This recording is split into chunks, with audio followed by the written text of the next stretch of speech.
کابل خان لکه زمری داسې ولاړ دی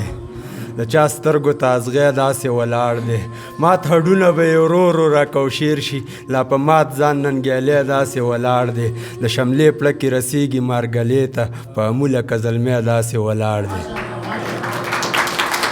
د شملې پړکې رسیږي مارګلې ته په امو لکه زلمی داسې ولاړ دی د سرتوري پښتونخوا په پیغور مړ دی په سړو کې یو سړی داسې ولاړ دی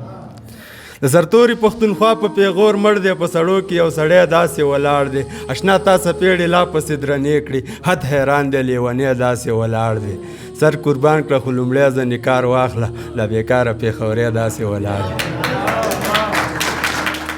نننه روژه کې خو ما ټوله شوخه شاعري کړې او د 3 شعره مې لیکلي دي هم شوخ دي نو بس ګرانه نن چې درنه ښې مچکې واخلم او یو څو درنه اوږدې مچکې واخلم مازدیګر به د مچکو شور کې ورک کو تر ماښامه له غرمې مچکې واخلم او په اختر کې به له نورو سره ګورو یم چې اوس نه د روژې مچکې واخلم په اختر کې به له نورو سره ګورو یم چې اوس نه د روژې مچکې واخلم او ته به ډېر وې خاني لیونی شوې تکراري پرله پسې مچکې واخلم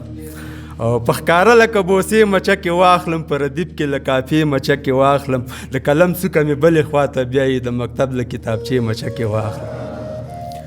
له قلم څوکه مې بلې خواته بیایي د مکتب د کتابچې مچکې واخلم او رمز په منځ املا وهل مې عادت نه دی رمز په منځ املا وهل مې عادت نه دی له افسوس بې ارادې مچکې واخلم خلک وایي پېښوری دومره شوخ نه دی په شیخۍ کې د مزې مچکې واخلم خپل پردي په چا پیره خپل پردي په چا پیره نه لري پروا پیره رسم ګرځېدلی دی ځان په ځان سودا پیره ځکه د مرید نه شوم ډېر دی وترخوا پیره ډېرو کسابانو کې مړه وي اکثر غوا پیره تا نه چې چاپیره دي ټول اخلي تنخوا پیره ما نه به پوره نشي دا د دیدن غلا پیره او زه پېښوری ستا نه یم ته نه یې زما پیره مننه وایي ته خوږه لکه مالټه لکه انګور ته خوږه لکه مالټه لکه انګور ښایسته لکه غونچه لکه انګور او په دیدن دې خمارونه سیوا کېږي که لرې لکه نشه لکه انګور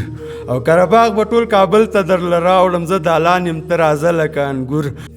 لیونی لیونی مه کېږه شوخه کې صفا وایه خولګۍ خوره لکه انګور او بیا به سر ته راته ډېرې چغې وکړي بیا به سر ته راته ډېرې چغې وکړي په اوږو مې ژوند کوه لکه انګور او پېښوري ته میوه کله کله خاندي لکه ته له خندا شنه لکه انګور تاسو توجه نه منم